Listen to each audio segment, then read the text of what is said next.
বাংলাদেশের বিগত ফ্যাসিবাদী সরকার আওয়ামী লীগ পরোক্ষভাবে ইসরায়েলকে স্বীকৃতি দিয়েছিল। কিভাবে? তারা বাংলাদেশের পাসপোর্টে ইসরায়েল ব্যতীত সকল রাষ্ট্র দমনের যে নির্দেশনা ছিল সেখান থেকে ইসরায়েল শব্দটি রিমুভ করে দিয়েছিলেন, প্রত্যাহার করে দিয়েছিলেন। তার মানে দাঁড়ায় তারা ইসরায়েলকে স্বীকৃতি দিয়েছিল, অথচ তারা বাংলাদেশের মুসলমানদের পক্ষে, সারা পৃথিবীর মুসলমানদের পক্ষে মায়া কান্নাও কান্ত।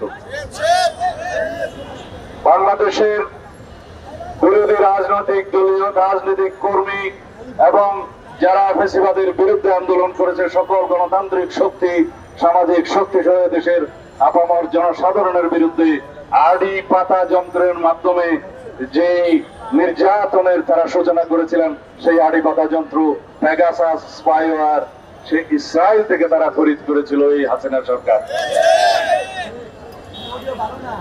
আজকে যেখানেই হাসিনা আশ্রয় নিন না কেন, বাংলাদেশের মানুষ সারা জীবন এই আওয়ামী ফ্যাসিবাদী ইসলাম বিদ্বেষী আওয়ামী লীগের বিরুদ্ধে এই ধিক্কার জানিয়েই যাবে যে তারা মুসলিম বিদ্বেষী, ইসলাম বিদ্বেষী, আলেম বিদ্বেষী, সারা পৃথিবীতে ইসরায়েল পন্থীদের সমর্থক ছিল।